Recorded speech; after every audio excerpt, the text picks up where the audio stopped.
Olá, meus amigos e minhas amigas que estão do outro lado da tela, que aqui se encontram para que possamos estudar direito constitucional. Aqueles que não me conhecem, permitam que eu me apresente. Eu sou Rafael Barreto, o pai de Maria, professor de direito constitucional, autor de livros jurídicos. E com muita alegria estou aqui para dar continuidade nos nossos estudos do direito constitucional.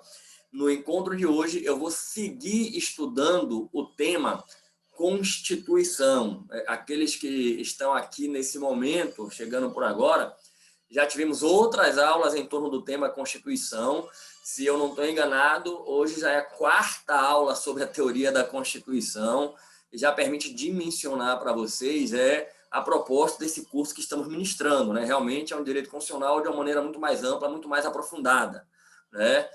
Já estamos indo para uma quarta aula só falando de teoria da Constituição. E aí, deixa eu partilhar aqui com vocês o slide, né, que eu estou utilizando como um roteirozinho de aula aqui para a gente. Deixa eu colocar aqui. Nós já abordamos em aulas anteriores. Aliás, deixa eu até registrar para aqueles que ainda não têm meus contatos para qualquer dúvida que vocês tiverem durante a aula. Fiquem à vontade, gente. O Instagram ou o e-mail, de preferência o Instagram, né, o @professor Rafael Barreto. E fica até o convite, quem ainda não me segue, passar lá me seguir, o e-mail também à disposição de vocês, beleza? Bom, em aulas anteriores já falamos de conceitos de Constituição, já falamos do conteúdo e da finalidade, já falamos da supremacia e da unidade, analisamos a estrutura da Constituição, aprofundando o debate sobre o preâmbulo, sobre as disposições transitórias, abordamos os elementos da Constituição, fizemos o estudo das classificações da Constituição e iniciamos o estudo dos princípios fundamentais da Constituição brasileira. Eu destaquei para vocês que os princípios fundamentais da Constituição brasileira, eles estão, né, lá no artigo, cadê aqui? Lá no título 1º da Constituição, nos 4 primeiros artigos. Artigo 1º tem os fundamentos, artigo 2º os poderes da União, o artigo 3º os objetivos fundamentais, e o artigo 4º os princípios das relações internacionais. Na aula passada, nós, desse ponto da matéria, estudamos apenas o artigo 1º, os fundamentos do Estado brasileiro, e hoje nós vamos dar sequência falando dos outros 3 artigos que definem princípios fundamentais da Constituição. Nós destrinchamos tudo que envolve os fundamentos, e a gente vai partir agora para falar dos poderes da União, o artigo 2º da nossa Constituição. E tem tudo isso aqui para a gente conversar sobre os poderes da União. E prestem atenção. Poderes, na verdade, da União, dos estados, em relação aos municípios, a gente vai ver um temperamento, mas de uma maneira geral, quando se fala de poderes do Estado, as pessoas costumam dizer que a Constituição consagra o princípio da separação de poderes e que o Estado tem 3 poderes, que são o legislativo, o executivo e o judiciário, né? Os 3 poderes do Estado, legislativo, executivo, judiciário, princípio da separação de poderes. E a gente vai aprofundar esse tema, vai falar muita coisa sobre esse tema aqui, que é um tema central do direito constitucional. E deixa eu chamar logo a atenção de vocês para uma coisa bem interessante. Vou abrir aqui a Constituição. Olhem que curioso. O artigo 2º não menciona separação de poderes. Coloca, são poderes da União independentes e harmônicos. Em verdade, o artigo 2º consagra a independência e harmonia entre os poderes. Tecnicamente, não seria o mais adequado eu falar que o artigo 2º consagrou o princípio da separação de poderes, mas vamos continuar fazendo observações interessantes.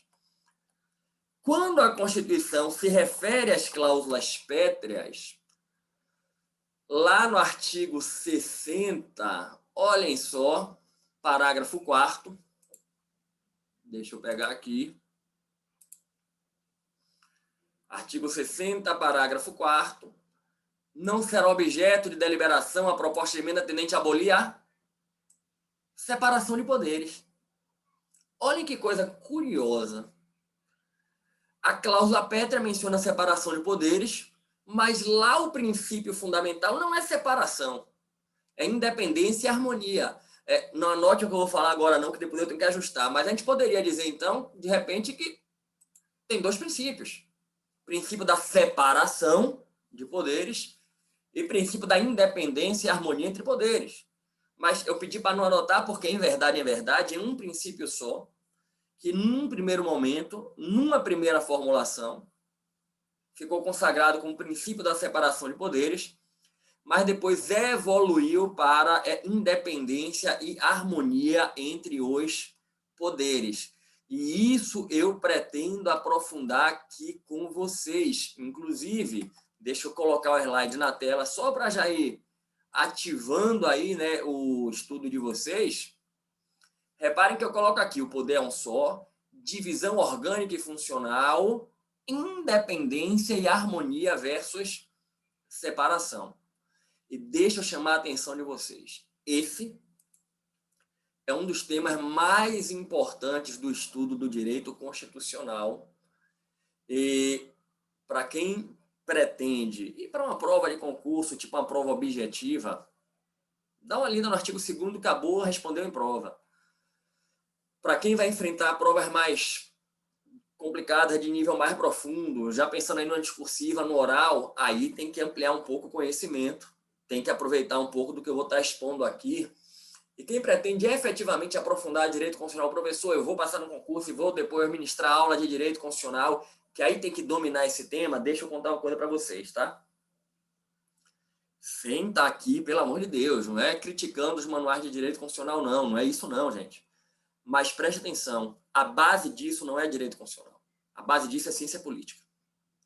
Você quer compreender efetivamente o princípio da separação de poderes, independência e harmonia entre poderes, tem que estudar ciência política. Tem que estudar Montesquieu, tem que estudar Locke, tem que estudar os federalistas americanos. É lendo os livros de ciência política que a gente passa a entender o que ficou consagrado nas constituições. E, de uma maneira geral, os manuais de direito constitucional, eles não aprofundam isso, até porque, gente, de uma maneira geral, os manuais não comportam. Os manuais, às vezes, eles têm que dar uma encurtada em alguns conteúdos, porque, às vezes, existe um limite, né, de quantidade de páginas que o manual pode ter, então, às vezes, não dá para aprofundar. Mas deixa eu lhe dizer, muito do que eu vou estudar aqui com vocês hoje é ciência política. Eu fui realmente compreender, refletir, estudando ciência política. Em um outro encontro, eu até já passei para vocês que a base toda do direito constitucional está na ciência política e na teoria do Estado. Minha base de direito constitucional vem de ciência política e teoria do Estado. Eu sou professor de ciência política e teoria do Estado antes de ser professor de direito constitucional. Na verdade, foi quase que ao mesmo tempo. Mas eu comecei com aulas de ciência política, teoria do Estado, li muita coisa. Quando eu parti para aprofundar direito constitucional, montar aula de direito constitucional, eu digo, gente, isso aqui tudo eu bebi na fonte da ciência política. Eram mais de 20 livros de ciência política abertos em minha mesa, os clássicos, e lendo e pesquisando, e daí eu fui compreendendo. Então, o que a gente vai falar aqui, preste atenção, muito, muito, muito, volto a dizer, a gente encontra nos livros de ciência política. E aí eu quero começar a falar de separação ou independência e harmonia entre os poderes, destacando para vocês isso aqui. O poder é um só. O poder do Estado, ou o poder do povo exercido pelo Estado, chamado poder político, ele é um só. Do ponto de vista técnico, a gente não fala de dois poderes. O poder enquanto um fenômeno da experiência humana, ele é um só. Na ciência política, a gente costuma aprender que poder é a capacidade de determinação de conduta. Quem exerce o poder determina uma conduta. A relação de poder envolve sempre pelo menos dois sujeitos, aquele que determina a conduta e aquele cuja conduta é determinada. De repente, alguns de vocês que me aqui assistem já exercem paternidade ou maternidade e têm filhos menores. E eu imagino que, de repente, vocês aí determinam algumas condutas dos filhos de vocês. Por exemplo, olha só, quando chega na segunda-feira de noite, né, que é o dia que a gente tem encontro ao vivo de direito constitucional, o filho diz assim: mamãe, papai, vamos agora na televisão para ver o Mundo Bita, para ver a galinha pintadinha, para ver o patati patatá. Professor, você está falando de sua própria casa, né? Que você está vivendo essa experiência com Maria. É bem isso. Aí você diz assim: não, segunda de noite é dia de estudar direito constitucional com RB. Segunda-feira a gente se encontra para falar de direito constitucional. E aí você convence ele, ó. De repente, se ele já tiver até uma idadezinha, bota ele aqui para estudar direito constitucional também. Mas repare, você determinou que vai passar na televisão, no celular, no tablet, segunda-feira, 18h45. Agora eu vou pegar um outro exemplo. Seu filho está indo para a escola, e aí ele estuda de manhã, chega em casa de tarde, ele quer descer para brincar, e você diz assim: claro que vai descer para brincar, depois de fazer o dever de casa. O que é que passaram para você hoje na escola? Vamos sentar aqui, vamos ver. Ah, meu pai, minha mãe, mas eu quero descer. Não, não, não, não. Vamos descer, eu desço com você, a gente vai brincar junto, mas primeiro a atividade da escola. Você está exercendo o seu quê? Poder familiar. Né? O poder familiar em relação aos seus filhos pode e deve, tem previsão constitucional e legal esse poder, mas repare, isso é tão inerente, tão natural na sua vida e você nunca tinha pensado que isso envolve uma relação de poder, uma relação de determinação de conduta. Uma relação de determinação de conduta, né? Um determina o comportamento do outro que é submetido a essa determinação. Então, falar de poder é isso. É falar de determinação. O poder político é talvez a esfera mais abrangente do poder. É talvez a demonstração de poder mais inclusiva do ponto de vista da vida em sociedade, porque política é a junção de polis, que é a cidade, com cia, que é o governo. Falar de política é falar do governo da cidade, é falar da governabilidade de governo. O poder político é o poder que disciplina, que determina o funcionamento da vida em sociedade. É o poder que diz respeito ao governo. E nós vivemos dentro do Estado. Salvo as teorias anarquistas que pregam a negação de toda e qualquer forma de manifestação de poder, porque toda e qualquer forma de poder é opressão, então não podemos admitir a ideia do Estado, né, na anarquia pura. Salvo isso, de uma maneira geral, a gente não consegue mais conceber as sociedades fora do Estado. A realidade estatal, ela aconteceu e se impôs dentro da vida em sociedade. E aí, esse poder político, ele passa a ser exercido pelo Estado. E aí, olha que bacana quando a gente vai estudando na filosofia e na ciência política. Existem diferentes teorias sobre a origem do Estado, a origem do poder do Estado, por que o Estado passou a exercer esse poder. Aí vem os contratualistas, né?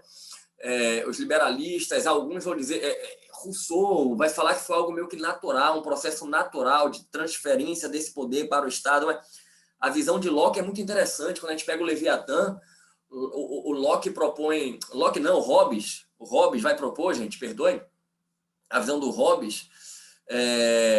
O Thomas Hobbes ele vai defender como se o homem tivesse uma essência meio que negativa, um homem meio que mal por natureza. Tem uma expressão dele que é consagrada, já vi até em prova de concurso: o homem é o lobo do próprio homem, né? E aí, então, em Hobbes, o Estado surge meio que com uma necessidade humana para controlar a vida em sociedade, impedir que o homem se destrua. Então, a gente transfere o poder político para esse ente, que é o Estado, por uma questão quase que de sobrevivência. Senão vai ser a guerra de todos contra todos, todo mundo vai matar todo mundo. Então, você tem diferentes propostas na filosofia para legitimar o Estado, mas, de uma maneira geral, a gente tem que reconhecer que hoje em dia não há vida fora do Estado. A gente discute o modelo de Estado, o perfil do Estado, mas o Estado é um ente necessário para coordenar a vida em sociedade. E aí o poder político exercido pelos representantes é um poder essencial. E aí eu preciso organizar esse poder do Estado. Os cientistas políticos, eles identificaram. O poder do Estado tem algumas características. Ele é soberano, ele é perpétuo, em um dado momento ele é absoluto, né? Baudin, ele falava de um poder absoluto, o Hobbes também fala de um poder absoluto, mas todo mostrando que esse poder do Estado ele é um poder que está acima de todos. E olha que coisa interessante. Eu reconhecendo esse poder do Estado como um poder acima de todos os outros, eu consigo, olha como a gente vai caminhando pelo direito. Eu consigo extrair alguns dogmas do direito administrativo. Por que existe a imperatividade, a autoexecutoriedade, a coercibilidade como atributos do ato administrativo? O Estado está acima de todos. Mas para que isso tenha legitimidade, o Estado tem que agir em prol de todos, buscando a supremacia do interesse público. Então, eu presumo que um ato do Estado é um ato que vem em prol da coletividade, buscando o interesse público, e aí o Estado tem legitimidade para impor os seus autos, são autoexecutórios, são imperativos, são coercitivos, não é? Então, aqui a gente tem essa base. E aí prestem atenção. O poder é um só. Poder do Estado. A gente pode dizer o poder do povo, exercido pelos representantes do povo, ocupando cargos de Estado. Só que a gente entra num ponto fundamental, que é isso aqui. A divisão orgânica e funcional do poder do Estado. Isso aqui é fundamental. Prestem muita atenção agora, gente. Esse é um ponto que é muito importante. Olha só. O poder do Estado é um só, mas os cientistas políticos, eles passaram a identificar que o Estado ele desempenhava funções diferentes. No começo desse debate, a gente volta num tempo para um período em que vigoravam governos absolutistas, as monarquias absolutistas, e o Estado se confundia com a própria figura do rei. Nós temos o exemplo clássico, emblemático do rei francês, Luís XIV, chamado Rei Sol. Ele disse uma frase que entrou para a história. Eu sou o próprio Estado. L'état c'est moi. Né? Se você depois jogar aí no Google, L'état c'est moi, eu sou o próprio Estado, você vai encontrar inúmeras referências sobre isso. Essa frase dele, ela tem uma carga simbólica gigantesca. Quando ele diz eu sou o próprio Estado, ele está passando uma mensagem que é verdadeira. O Estado se confundia com a figura do rei. Quer ver o Estado? Olha o rei. Olhou o rei, você está vendo um representante de Deus, e ele é o próprio Estado. Havia essa confusão entre o Estado e o rei. Mas os cientistas políticos, eles disseram o seguinte, olha só. Realmente, o Estado, ele se materializa aí na figura do rei. O poder do Estado é um só, e esse poder é emblemático na figura do rei, mas eu consigo identificar que o rei, o Estado, desempenha funções diferentes. O primeiro a fazer essa abordagem, me parece que foi Aristóteles. Quando se fala de separação de poderes, todo mundo dá crédito a Montesquieu, a teoria da separação de poderes, nos 6 livros no seu clássico, né, na sua obra clássica, do Espírito das Leis, e a gente vai chegar em Montesquieu. Mas Aristóteles, antes de Montesquieu, ele identificou que o Estado desempenhava funções distintas. E as 3 funções, ou os 3 poderes que estão consagrados no mundo, legislativo, executivo e judiciário, me parece que Aristóteles foi o primeiro a colocar.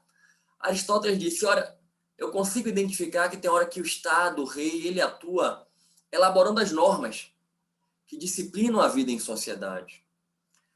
Outra hora ele atua administrando o funcionamento do Estado. E outra hora ele atua julgando os conflitos sociais. Então, se eu fosse usar a linguagem moderna, eu diria que Aristóteles foi quem primeiro identificou um poder legislativo, um poder executivo e um poder judiciário. Depois de Aristóteles, gente, se a gente pega Locke ele vai chegar a falar de uma quarta função, né? Ou que a gente hoje chamaria de um quarto poder, que ele chamou de poder federativo. Olha que coisa interessante, um poder federativo. Ele se referia à representação internacional. Né? Ele disse, olha, além do que o Aristóteles enxergou, existe uma quarta função, que é a função de representação internacional. E nessa função de representação internacional é o que ele chamou de o poder federativo. Né? O poder federativo seria, portanto, essa representação internacional. Mas por que, de uma maneira geral, ninguém fala de Aristóteles, ninguém fala de Locke nessa parte da matéria? Todo mundo fala sobre Montesquieu, é um clássico, né? O Espírito das Leis de Montesquieu é um clássico. Se você que está me assistindo pretende um dia ministrar aulas, você tem que ter o livro. Você tem que ler o livro, reler o livro e faça isso. Porque, às vezes, né, para entrar na sala e começar a dar aula, você não pega os clássicos para estudar. De repente, tem muita gente até que dá aula, muito tempo de aula, e que nunca leu os clássicos, mas não faça isso não. Vá buscar na fonte. Vai estudar.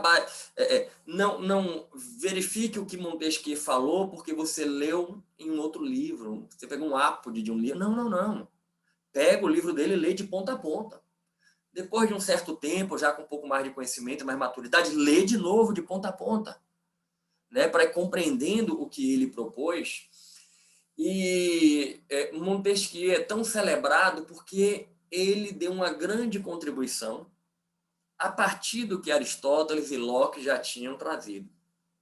Montesquieu, gente, ele não identificou que o Estado desempenhava 3 funções distintas, que tinham 3 poderes. Não, isso já tinha sido identificado. Ele partiu disso e ele deu um passo adiante. Ele propôs que esses poderes do Estado, ou que essas funções do Estado, fossem repartidas em diferentes estruturas orgânicas. Montesquieu ele faz uma colocação que é muito pertinente. Foi pertinente naquela época, é pertinente nos dias de hoje, vai ser pertinente daqui a trocentos anos, porque diz respeito à experiência humana. E é você quem vai me confirmar, você que está aí comigo nesse momento, vai lá e confirma. Se não é mais ou menos o que eu vou falar para vocês agora. Montesquieu ele disse o seguinte, olha, poder é uma coisa complicada.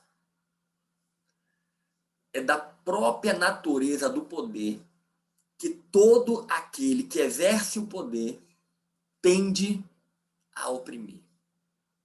O poder meio que corrompe as pessoas. Se eu fosse pegar o que Montesquieu colocou com muita técnica e traduzir para uma linguagem bem simples, eu diria o seguinte, gente, Montesquieu, ele quis falar de uma maneira mais elegante o seguinte, o poder ferra com as pessoas. Quem convive com o poder, se não tiver muito cuidado, vai se deixar contaminar pelo poder. E quando menos perceber, vai estar sendo arrogante, prepotente, vai estar só pensando em poder, vai estar com a mente dominada pelo poder, vai estar oprimindo pelo poder. Olha, tipo assim, você que está me assistindo, vem de uma origem humilde, de muita luta, de muita batalha. Olha, você que estava acostumado a comer feijão com arroz e farinha e de repente conseguiu começar a comer uma carnezinha de segunda. Aí um belo dia na vida, graças ao seu estudo, sua dedicação, seu esforço, você conseguiu melhorar a sua condição de vida.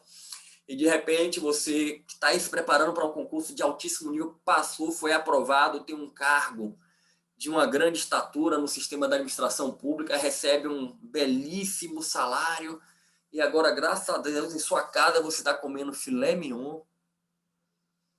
Rapaz, você está comendo aí carré de cordeiro, costelinha, nada contra, pelo contrário, louvado seja Deus. Mas aí um belo dia você na rua teve a necessidade de comer um PF ali da esquina, que só tinha um feijãozinho com arroz e um bife de terceira. Cara. Sem você perceber, aquilo que é a sua base está ficando para trás. E não tem nada de errado você ir crescendo, construindo. O grande problema é você ir atropelando aquilo que tem que ser a sua base. E é mais ou menos isso que Montesquieu estava falando. Cuidado. Porque se você passar a ocupar um cargo que tem poder, passar a exercer poder, você pode terminar se acostumando e achando que é normal coisas que não são normais. Na estrutura da administração pública no Brasil, por exemplo, nós verificamos algumas situações que são completamente distantes da realidade da quase totalidade dos brasileiros. Por exemplo, se você vê uma determinada categoria de servidor público, qualquer que seja, que tenha 2 meses de férias por ano, se você estiver nessa categoria, você vai achar, não, é normal, a gente trabalha muito. Só que existem pessoas que vão trabalhar muito mais do que você, ganhando muito menos do que você. De repente não tiveram a oportunidade de estudar, de chegar no carro que você chegou, e que não vão ter sequer, às vezes, 1 mês de férias no ano. Mas você vai achar que é normal. Você vai achar que é normal determinados benefícios que integram a sua carreira, como, por exemplo, aqui na carreira tem 14º salário, 15º salário. Não é normal, a gente trabalha muito. Quando a quase totalidade das pessoas não tem acesso a isso. Não é normal. Não é normal. Tem que ter muito cuidado. O poder é altamente complicado. Tem um dito popular que diz o seguinte: o poder, ele não transforma ninguém. Ele potencializa aquilo que as pessoas já tinham. Se a pessoa tinha pureza como virtude, potencializa que ela trabalha muito mais isso para não se deixar contaminar. É o vigiar e orar. Mas se a pessoa não era pura, aí, meu amigo, é como se diz por aí, quem nunca bebeu mel, quando bebe pela primeira vez, se lambuza. Então, Montesquieu falou uma coisa certíssima. E fica aqui esse registro para vocês. Cuidado. Cuidado com as experiências de poder e não se pensem imunes. Não se pensem acima do bem e do mal. Eu já tive a oportunidade de exercer cargos públicos, cargos que dentro da estrutura do contexto em que eu ali me encontrava, tinha uma representatividade grande, tinha um poder muito grande, a minha caneta tinha peso, e todos os dias quando eu saía de casa eu me policiava. Que eu possa hoje bater de frente com as inúmeras dificuldades, com os desafios, não me distanciar do meu modo de ver o mundo, dos meus valores, me manter firme. Porque se eu vacilar, o poder me engole.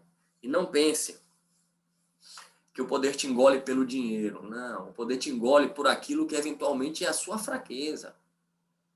Tem um outro dito popular que diz assim: toda pessoa tem um preço, e às vezes esse preço não é dinheiro. Eu não concordo que todo mundo tem um preço, não. Mas concordo que todo mundo tem pontos de fraqueza. E que esses pontos de fraqueza tensionam muito a vida das pessoas. Então, lembre desse ensinamento de Montesquieu. E quanto mais você crescer na sua vida, mais se abaixe, mais vigie para não se deixar levar pela estrutura de poder. Volto a dizer, Montesquieu falou isso lá atrás. Por que isso é tão atual? Porque isso é sobre a experiência humana.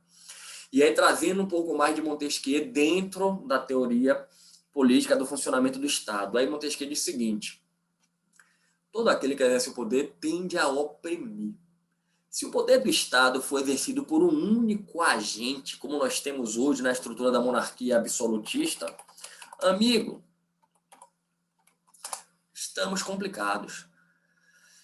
O Aristóteles disse, o rei legisla, o rei julga, o rei administra. Se o órgão que faz as leis é o mesmo órgão que julga a validade das leis e é o mesmo órgão que administra a aplicação das leis, meu amigo, teremos opressão. Ele pode fazer a lei que ele quiser, que ele nunca vai dizer que a lei é inválida. Ele pode aplicar a lei da maneira como ele quiser, que ele nunca vai impugnar a aplicação daquela lei. Olha, se nós quisermos ter uma salvaguarda de garantias de liberdades fundamentais, se nós quisermos algo diferente dessa monarquia absolutista que nós temos, precisamos fragmentar o poder do Estado. Porque, aí vai dizer ele de novo com muita precisão, o poder só encontra limites no exercício do próprio poder. Olhem que coisa importante que Montesquieu vai dizer.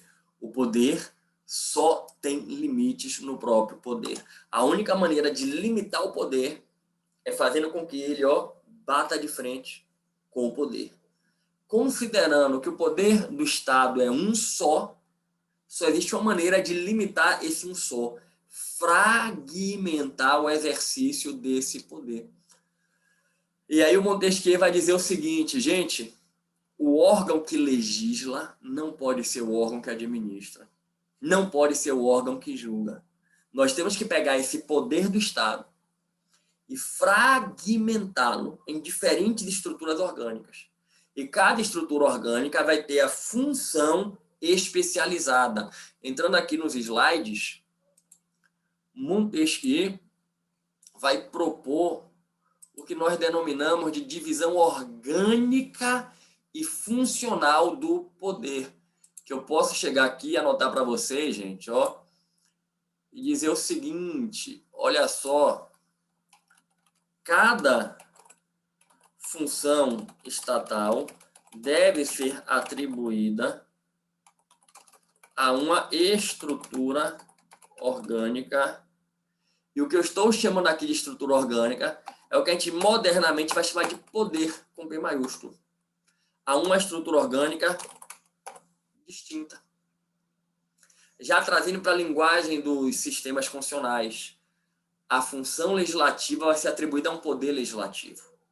A função judiciária é um poder judiciário e a função executiva é um poder executivo. Montesquieu vai dizer, o poder é um só, mas vamos dividir o poder em estruturas orgânicas e em funções. Cada função vai para uma estrutura orgânica distinta. E isso que Montesquieu propôs é o que ficou consagrado como princípio da separação de poderes. O princípio da separação de poderes traz essa compreensão. Cada poder com uma função. Montesquieu, ele tem esse grande mérito. Ele diz, olha, se eu tiver o órgão que legisla julgando e administrando, como é na monarquia absolutista, tá aí, não precisa nem explicar. Eu tenho que separar esses poderes do Estado, essas funções do Estado, para cada função um conjunto orgânico. E isso é o único caminho para limitar e conseguir que os direitos fundamentais sejam efetivados. E aí se recordem daquilo que a gente já viu em aula anterior, artigo 16 da Declaração dos Direitos do Homem e do Cidadão da Revolução Francesa, que consagra o ideal que tem que estar presente no constitucionalismo, nas constituições. Deixa eu voltar. O Estado que não tem direitos fundamentais e separação de poderes, não tem Constituição, está aqui.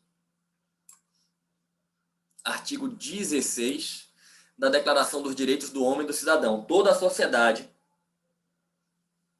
na qual a garantia dos direitos não é assegurada, nem a separação de poderes determinada, não tem Constituição. Então, a separação de poderes, nessa perspectiva de Montesquieu, cada função atribuída a uma estrutura orgânica é essencial ao direito constitucional.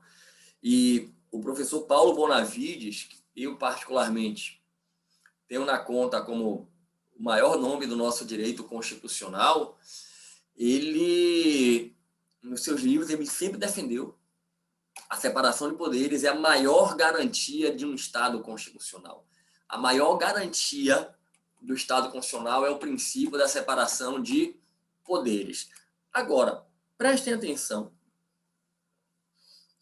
Por que separação de poderes no artigo 60, mas no artigo 2º vai aparecer independência e harmonia? porque o chamado princípio da separação de poderes, ele evoluiu para o princípio da independência e harmonia entre os poderes. Vejam só, Montesquieu propôs isso. Cada poder com uma função. Na linguagem do dia a dia, gente, ó, cada um no seu quadrado, cada macaco no seu galho. Só que esse princípio que irradiou pelo mundo e foi consagrado nas constituições, ele, num primeiro momento, ele foi compreendido por alguns como uma ideia de que os três poderes do Estado eles seriam distanciados. É cada macaco no seu galho, cada um no seu quadrado e ninguém se comunica. Uma ideia de separação de poderes muito rígida. E coube aos americanos, né? Aí a importância de estudar o surgimento do federalismo americano, os papers federalistas, né? Gente, é um clássico, tá? Joga aí no Google, O Federalista. Você vai encontrar essa obra de fácil acesso, inclusive é capaz de já ter em domínio público, né? Essa obra aí, O Federalista, né? É um clássico de ciência política e direito constitucional. Os federalistas eles vão pegar a ideia da separação de poderes e eles vão desenvolver essa ideia e chegar em um modelo que não é de poderes separados, é de poderes que se interrelacionam, que mantêm entre si uma relação de independência e harmonia com mecanismos recíprocos de controle, os chamados freios e contrapesos, check and balances, ou checks and counter-checks, né? Porque o que acontece? Os americanos eles trazem a compreensão que os poderes do Estado não podem ficar isolados, distantes, incomunicáveis. Os poderes têm que manter uma relação. Para que o Estado funcione adequadamente, entre os três poderes tem que estar funcionando. É preciso haver uma comunicação entre os poderes, cada um no seu quadrado, mas todos funcionando em harmonia para que o Estado funcione. Se parar o legislativo, se parar o executivo, se parar o judiciário, a gente vai ter problema no funcionamento do Estado e, naturalmente, na materialização dos direitos fundamentais, que o Estado é fundamental. Para a materialização dos direitos fundamentais, o Estado tem um papel decisivo. No caso do Brasil, não precisa nem buscar muitos exemplos, só pegar um. Quem está sentindo no dia a dia a questão do direito à saúde, o combate à Covid, o Estado brasileiro em todas as suas vertentes, União, Estado, Distrito Federal, Município, tem um papel decisivo no combate à pandemia e para todas as variáveis, para o agir correto, para o agir incorreto, para o agir bem, para o agir mal. Mas o fato é que passa pelo Estado a coordenação do agir, a questão das vacinas, dos insumos. Então, você consegue compreender que o agir do Estado é essencial para a materialização de direitos fundamentais. E aí os americanos vão dizer, como é que eu vou ter um Estado em que os seus poderes são estranhos? Não se comunicam, não se relacionam? Isso não existe. Os poderes têm que estar, de certa forma, entrelaçados. Não é, preste atenção, agindo de maneira de compadrio. Quando a gente tem compadrio entre poderes do Estado, a revelia do papel de cada um, a coisa complica. Para lhe dar um exemplo de fácil visualização, se no seu município a Câmara de Vereadores, ao invés de cumprir o papel de fiscalizar o prefeito, ela se articula com o prefeito para fechar os olhos porque o prefeito fizer de errado, porque vão estar se beneficiando, montam esquemas, né, de coisas erradas em benefício do prefeito, de um grupo de vereadores, a coisa desanda. O papel da Câmara não é esse. Quando eu vejo o vereador falando que está ali para apoiar o prefeito no que o prefeito quiser, que no que depender dele, tudo que vier do prefeito passa, eu digo, meu Deus do céu, Senhor da glória. Não tem nenhuma dimensão do que é o poder legislativo. O vereador tem que estar ali para fiscalizar o prefeito, para apoiar as iniciativas boas do prefeito, mas combater as iniciativas inadequadas, para fiscalizar.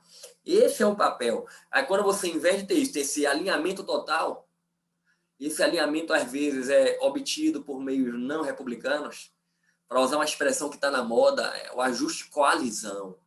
Foi formada a coalizão na base do toma lá da cá. Isso ferra com o Estado e ferra com a sociedade.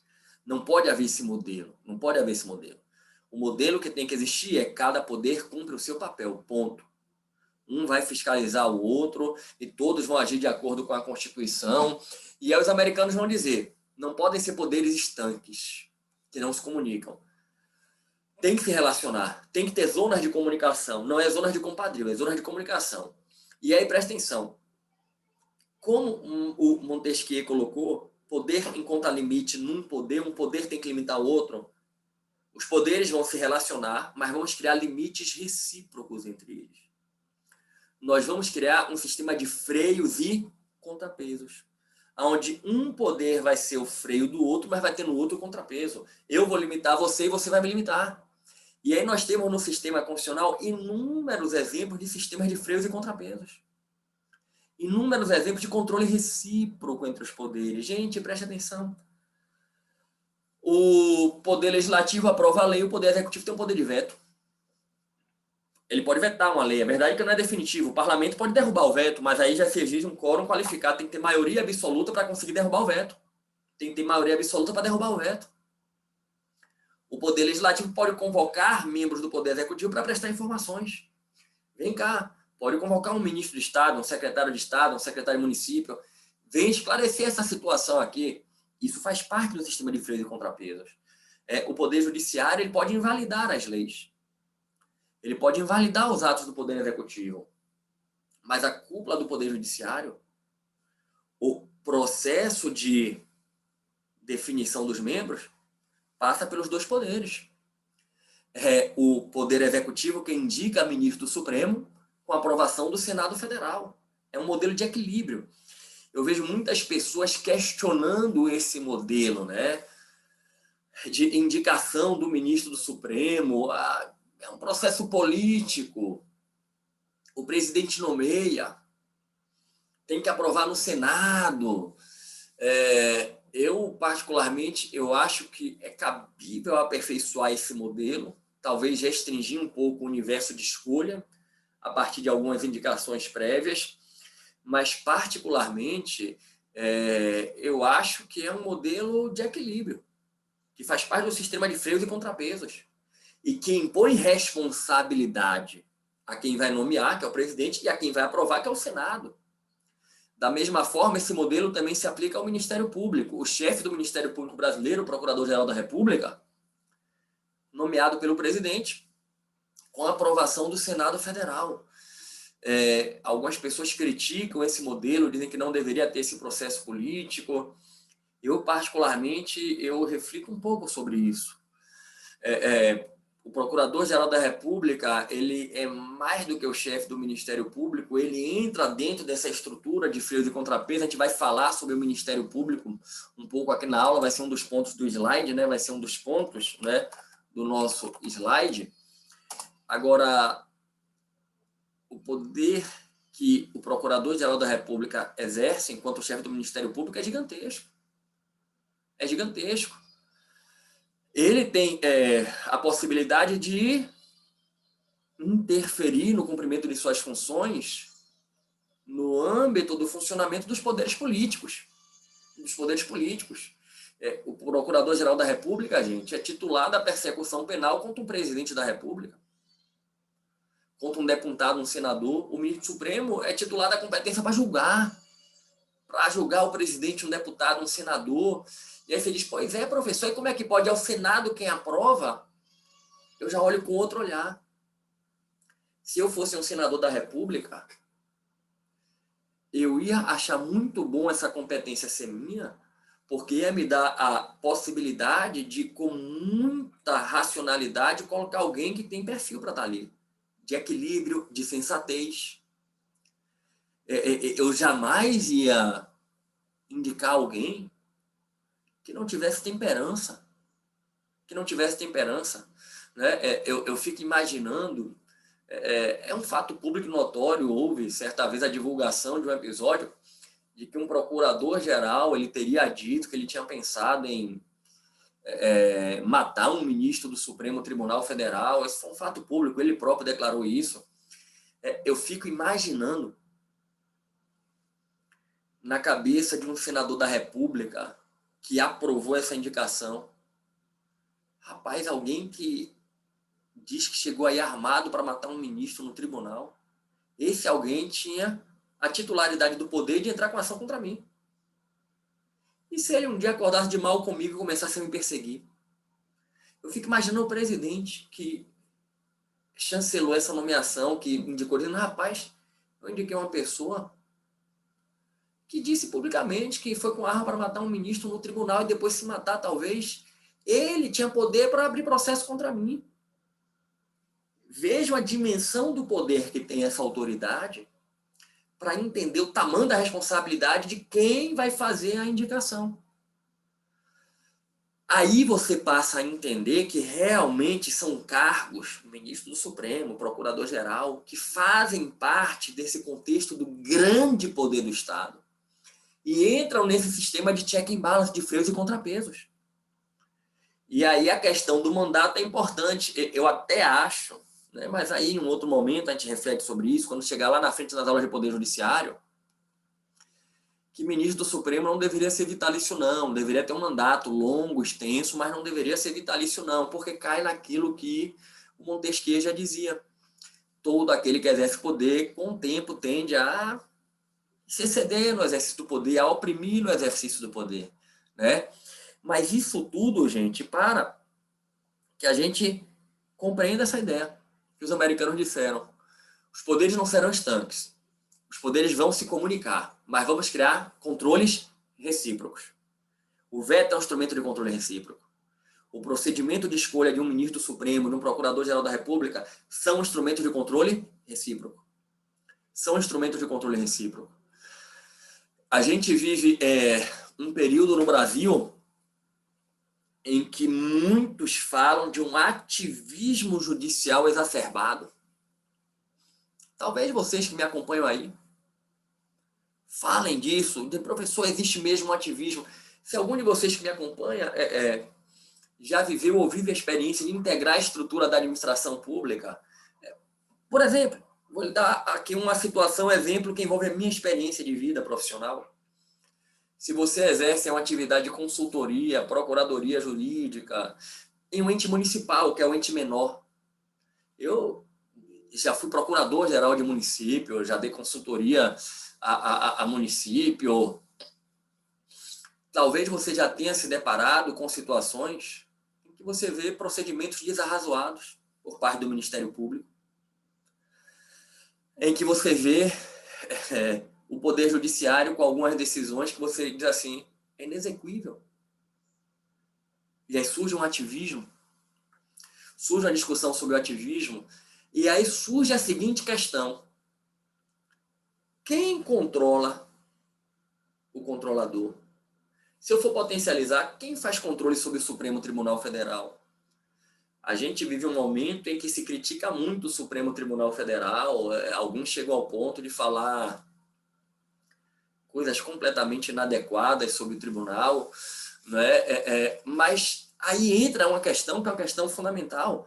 Inclusive, gente, se a gente volta, de novo a filosofia, de novo, né, a ciência política, se a gente vai, né, no panótico de Bentham, né, o panótico de Bentham, que é trabalhado por Foucault no Vigiar e Punir.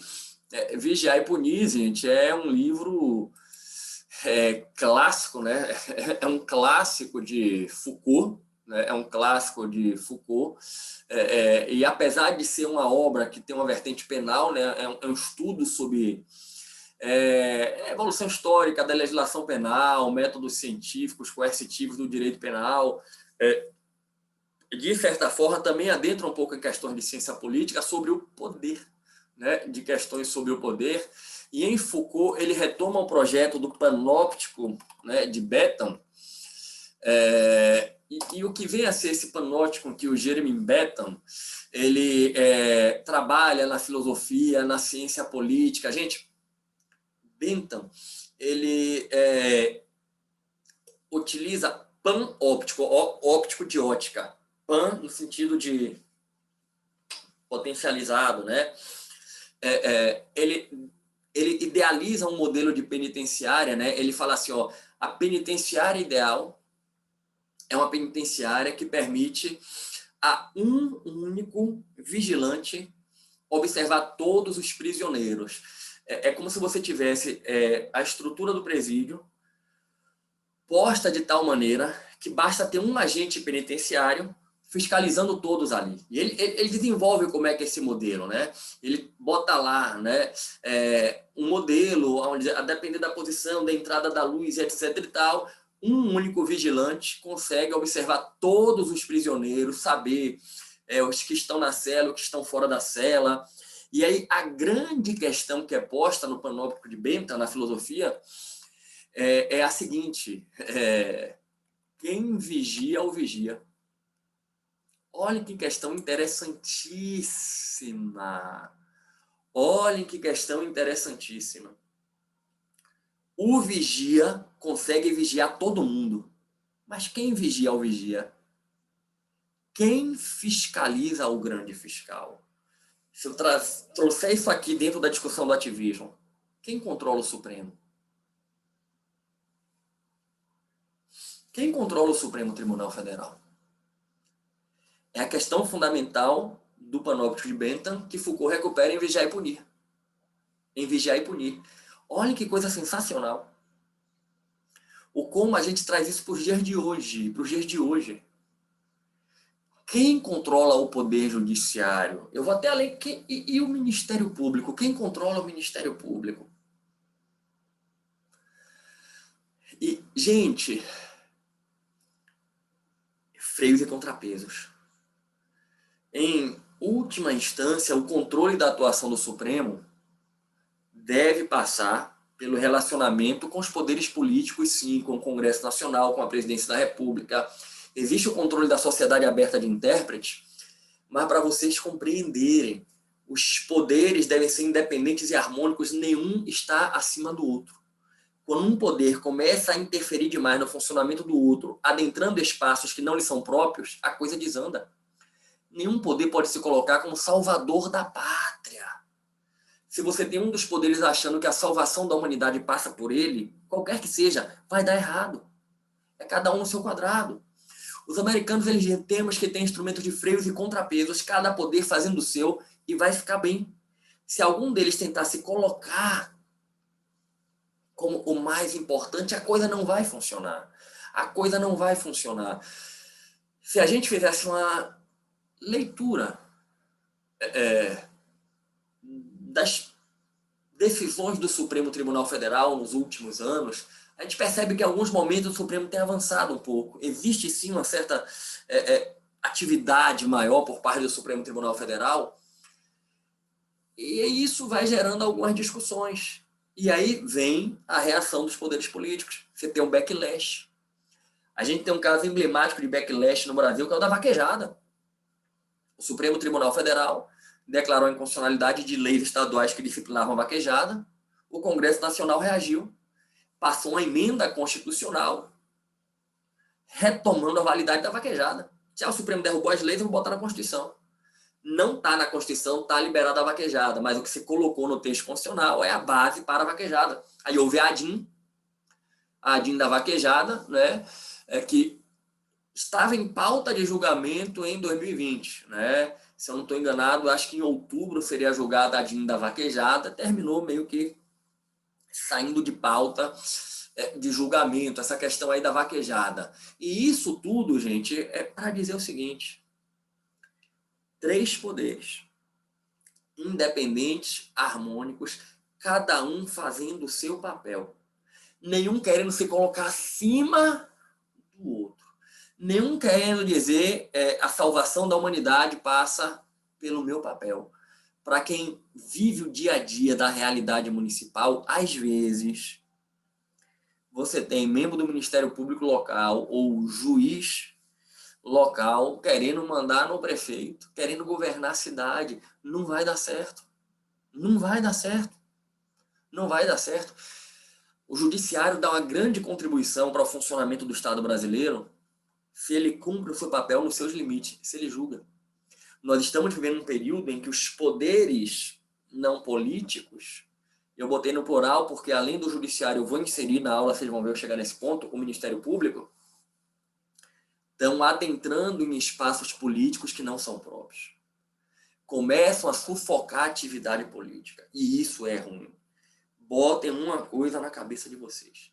A atividade política é para ser desenvolvida por agente político. Membro do Ministério Público ou da magistratura quer exercer atividade política, não tem nenhum problema. Deixe as suas funções e vai exercer atividade política. E digo assim com muita tranquilidade, porque, gente, cada um tem uma dinâmica própria. Cada um tem uma dinâmica própria, sabe? Cada um tem uma dinâmica própria. O judiciário contribui com o Brasil julgando, exercendo a jurisdição constitucional. O Ministério Público fiscalizando, atuando nas suas competências. E os políticos agindo politicamente. No dia em que o poder político se desvia, o Ministério Público, o Judiciário, com as medidas legais. Mas jamais, jamais você ter o Poder Judiciário, o Ministério Público, querendo governar. Tem até, preste atenção, uma obra maravilhosa. Gente, a obra é pequenininha de tamanho, grandiosa, é uma referência no direito constitucional, mas também envolve ciência política, tá? É um clássico do Mauro Capelletti, é um livro da editora Fabris. A Fabris, gente, são aqueles famosos livros de capa verde. Você já deve ter visto, os livros de capa verde da Fabris, né? São livros monográficos, são temas, né? Teses maravilhosos, maravilhosos. Se algum dia você entrar numa livraria que tiver lá uma estante só de livro da Fabris, de olho fechado, pode pegar a estante inteira, que só vai ter coisa boa.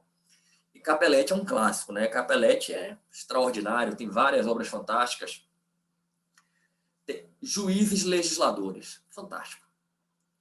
Aliás, são 2 livros que eu digo assim, compra em conjunto, Juízes Legisladores e Juízes Irresponsáveis. Né? E nos Juízes Legisladores, né, Capelletti analisa essa questão do ativismo, do até onde, né, o judiciário pode e não pode, como é que funcionam os modelos de controle da atividade do poder judiciário. Fica aí essa dica, essa sugestão de leitura, maravilha. Bacana quanto a isso, gente, de boa quanto a esse ponto aí que eu estou aqui abordando com vocês. Então, olhem só, os federalistas, eles vão propor poderes separados, não, se comunicam. Os poderes se comunicam. Cada um tem a sua esfera de atuação, que tem que ser preservada de ingerência do outro. Não é que um poder não pode interferir no funcionamento do outro. Pode, dentro dos sistemas de freios e contrapesos que estão postos na Constituição. Deixa eu te dar aqui um outro exemplo que me veio na cabeça agora, que é muito bacana, porque envolve o processo legislativo. Gente, qual é o prazo que o Congresso Nacional, a Assembleia Legislativa, a Câmara de Vereadores tem para debater, votar um projeto de lei? Não há prazo. Independência do Poder Legislativo. Um projeto de lei pode tramitar durante anos no Parlamento. Ponto. Ponto. E não cabe a nenhum outro poder determinar que eles votem independência. Mas a Constituição tem um mecanismo que permite ao presidente, governador e prefeito por simetria, impor prazo à deliberação parlamentar. É aquilo que a doutrina em processo legislativo vai denominar o processo ou procedimento sumário. Eu prefiro chamar procedimento em regime de urgência, que é a expressão da Constituição. Eu não sei se vocês se recordam, deixa eu até ver se eu abro aqui na Constituição. Lá no artigo 64, tem um mecanismo que na prática não é muito usado, não. O presidente, ao invés de baixar o procedimento em regime de urgência, de pedir o procedimento em regime de urgência, o presidente costuma baixar logo uma medida provisória. Mas, deixa eu abrir a Constituição. Vocês já estudaram isso aqui em processo legislativo? O artigo 64, parágrafos 1º a 4º. O presidente poderá solicitar urgência para apreciação de projetos de sua iniciativa. Se ele solicitar urgência, aí vem aqui, cada casa tem que deliberar em 45 dias. Se o Senado emendar, a Câmara tem que apreciar as emendas em 10 dias. E esses prazos não fluem no recesso, nem se aplicam a projeto de código. Repare, o presidente, ao mandar um projeto de lei, ele pode dizer assim, urgência. Se ele fizer isso, A Câmara, que é onde o projeto começa, tem que apreciar em 45 dias. Isso é uma interferência no funcionamento interno da Câmara. O Executivo interferiu no Legislativo, mas está previsto no sistema constitucional. Isso não viola a independência e a harmonia, isso integra o sistema de freios e contrapesos. E isso integra o sistema de freios e contrapesos. Percebe isso? Olha, a Câmara dos Deputados tem que autorizar a abertura de um processo contra o presidente da República. Freios e contrapesos. E se ela autoriza o processo de impeachment, manda para o Senado, se o Senado instaura, o presidente é afastado, como aconteceu com Collor, como aconteceu com Dilma, não aconteceu com Temer, porque a Câmara não admitiu a sequência do procedimento, ela arquivou as denúncias contra Temer. E isso tudo é o que, gente? Freios e contrapesos. É um poder controlando o funcionamento do outro poder. Bacana quanto a isso, gente? Estão captando aí a mensagem, ó, tranquilo, a linguagem está chegando para vocês, de boa. Então, vamos caminhar. E aí, deixa eu trazer de novo o slide na tela. Olha só, deixa eu pegar aqui o slide. Divisão orgânica e funcional está aí. Começou como separação e depois mudou para independência e harmonia. Qual é a ideia da independência e harmonia? Os poderes não estão separados, eles se comunicam. Eles se comunicam. Os poderes vão exercer as suas atribuições, cada um no seu quadrado, com independência. Deve haver harmonia no relacionamento entre eles e teremos instrumentos de controle recíproco, os freios e contrapesos. Inclusive, deixa eu até ampliar para dizer que, com o passar do tempo, essa doutrina avançou para acolher o que a gente chama de funções típicas e atípicas, né? Nesse contexto de independência e harmonia, que cada um faz o seu, respeitando o outro, mas de vez em quando tem uns atritos, que são os controles recíprocos, o Estado ele evoluiu no sentido de perceber que, em algumas situações pontuais, um poder deveria exercer a função do outro. É a ideia de função típica e atípica. Por exemplo, a quem incumbe regulamentar a aplicação da lei? Ao Poder Executivo. A função regulamentar é do Poder Executivo. A gente estuda, inclusive, lá em Direito Administrativo, o poder regulamentar do Poder Executivo. Beleza. Só que em matéria eleitoral, quem é que regulamenta a aplicação da lei eleitoral? É o Tribunal Superior Eleitoral.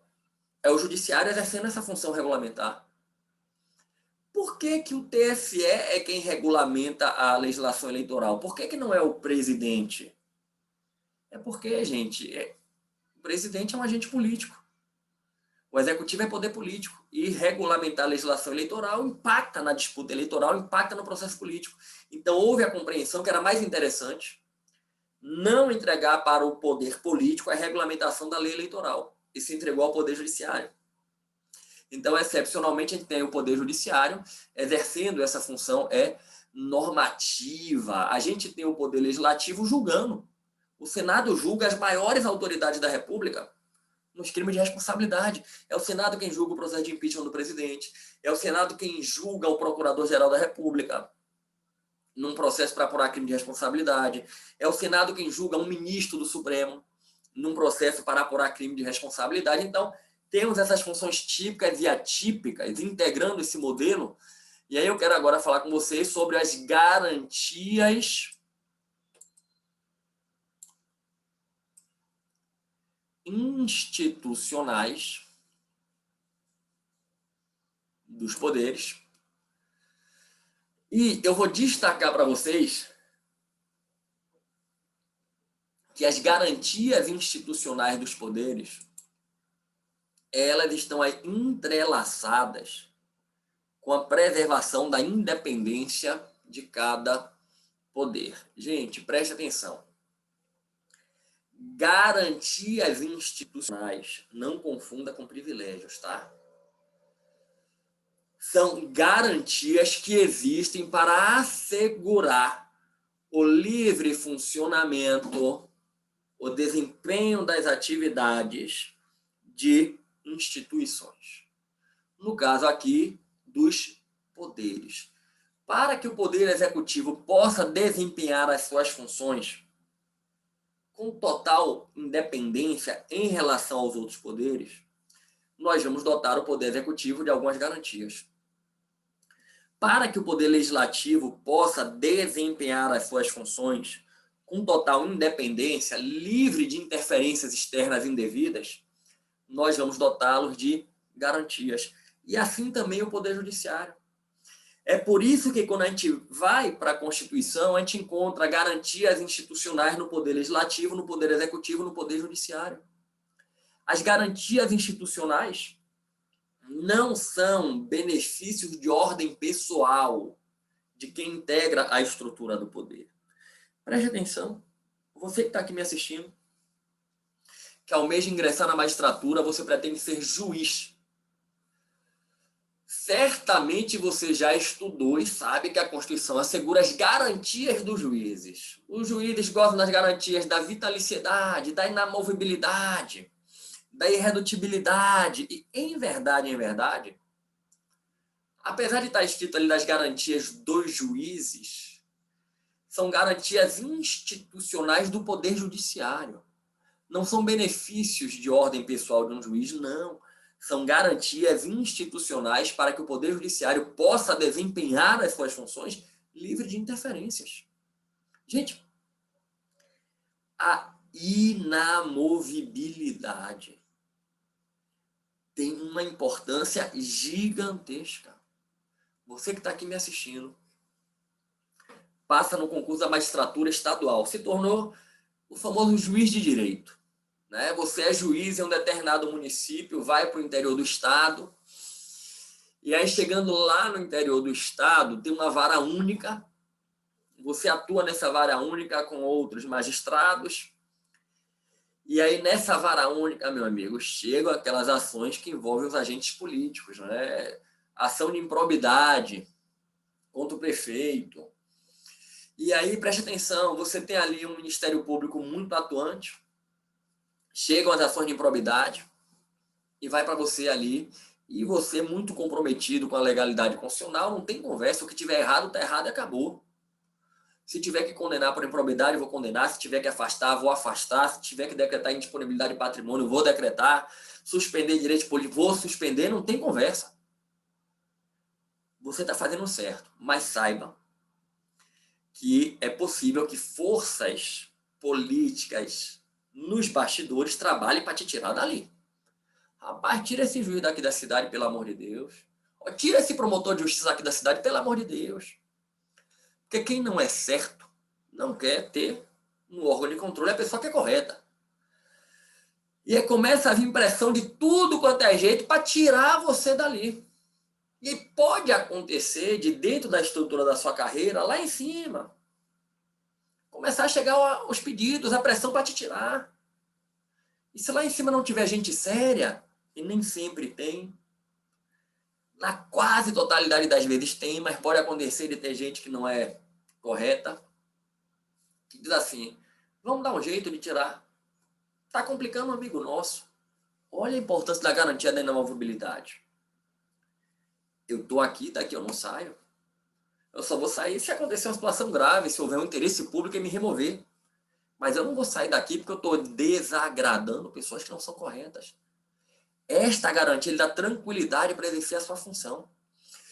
Se a gente pega, a imunidade parlamentar, quando nós estudarmos poder legislativo em um outro encontro, lá na frente, a gente está aqui de teoria da Constituição, vai demorar um pouquinho para a gente chegar em poder legislativo.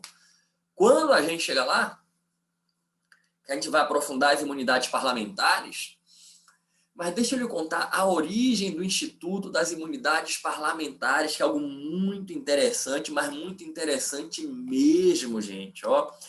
Eu não sei se vocês conhecem essa passagem que eu vou trazer aqui para vocês, inclusive, de uma maneira geral, e volto a dizer, tá, gente? Pelo amor de Deus, nada contra os livros de direito constitucional, aquele que eu comentei, os livros de direito constitucional, às vezes não tem condições de aprofundar essas questões de ciência política.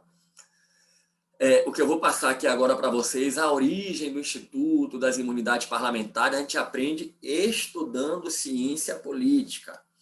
E a origem das imunidades parlamentares remonta à Inglaterra, no período em que ainda vigorava o absolutismo monárquico, vigorava a monarquia absolutista, mas o parlamento já começava a tentar impor limites ao poder do rei, né?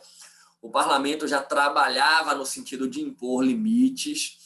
E aí, olhem só que coisa interessante. Em 1397, olha quanto tempo tem isso.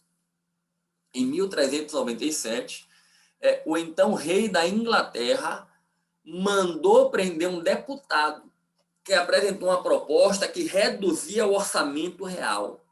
Insatisfeito com algumas coisas da coroa, esse deputado ele propôs que o parlamento aprovasse uma medida para diminuir o orçamento, diminuir os gastos da coroa. E aquilo ali revoltou tanto o rei. Como assim esse deputado é louco? Ele está propondo alguma coisa contra os interesses do rei? Ele, prestem atenção, mandou prender o deputado. Como assim vai falar do rei? O deputado foi preso. E, gente, o deputado passou 2 anos presos. Ele só veio a ser solto quando subiu ao trono um outro rei. Um outro rei subiu ao trono e julgou que a prisão era ilegal.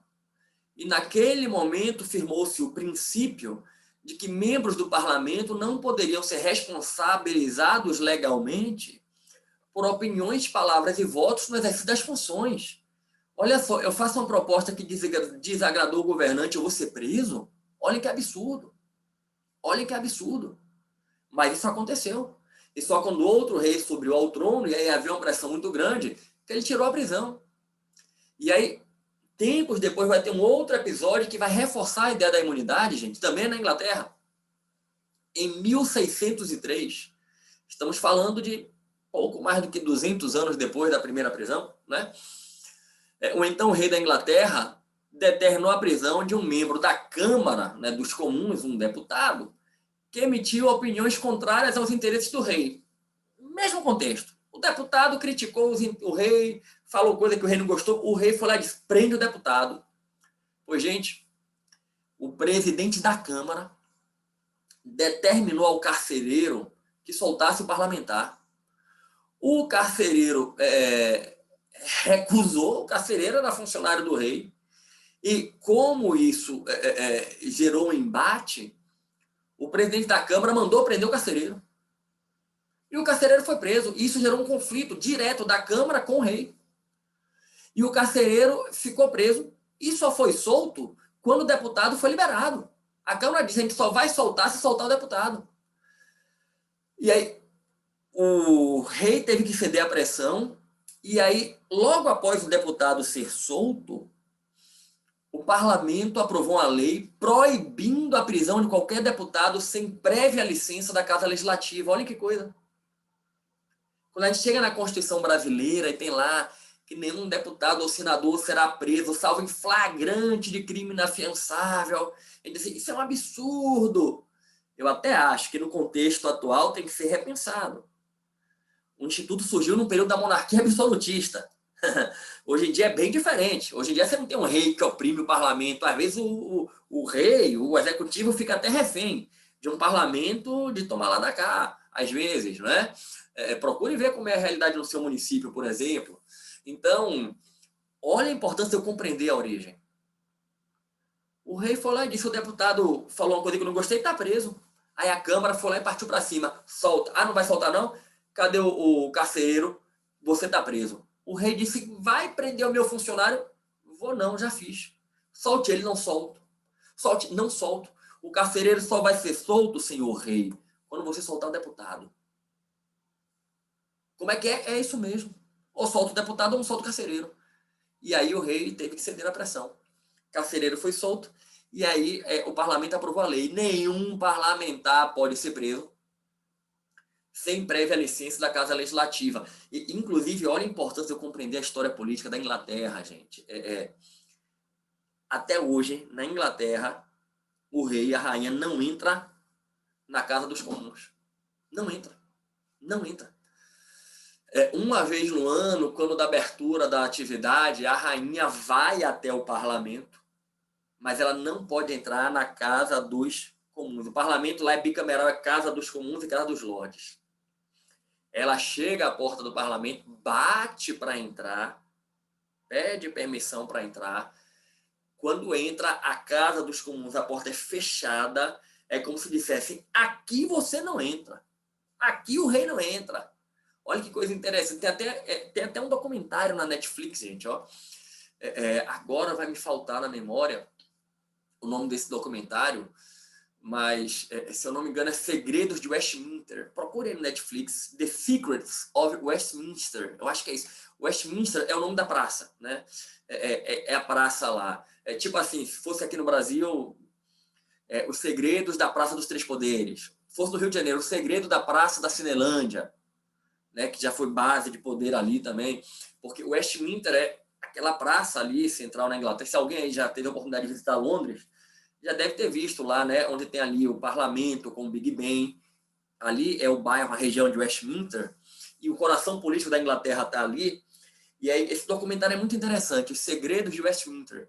Conta um pouco dessa história política, dos embates do rei, e mostra essa situação de o rei não poder entrar na Casa dos Comuns. Isso é muito, muito, muito interessante, gente. Muito interessante.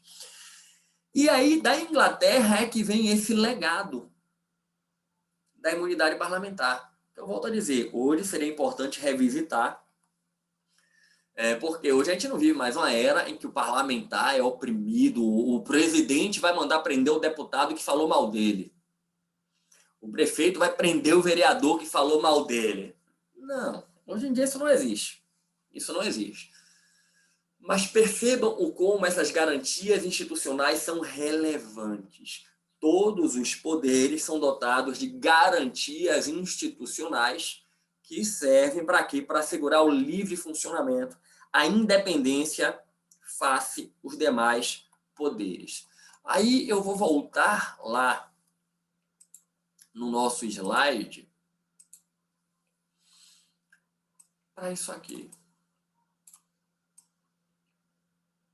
E o Ministério Público? O Ministério Público, gente, ele é um poder de Estado. Nós temos 3 poderes ainda, ou nós já podemos falar que são 4 os poderes do Estado, porque além do Legislativo, do Judiciário, do Executivo, nós temos um Ministério Público como um 4º poder. E deixa eu dizer uma coisa para vocês. Para uma prova de concurso público, principalmente uma prova objetiva, não há dúvida que são 3 os poderes do Estado, gente, pelo amor de Deus. Quando a gente abre a Constituição, não tem dúvida, tá lá no texto da Constituição, né, que são poderes. Deixa eu botar aqui a Constituição na tela, cadê ela?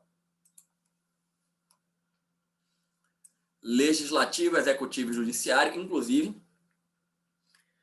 Essa é a ordem de disciplina na Constituição. A Constituição primeiro disciplina o Legislativo, depois o Executivo e depois o Judiciário.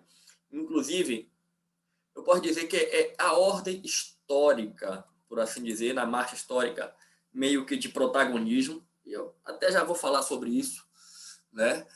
O período de protagonismo de cada poder, eu acho que vale a pena eu aprofundar isso aqui com vocês. Então, jamais eu vou dizer que o Ministério Público é um poder de Estado.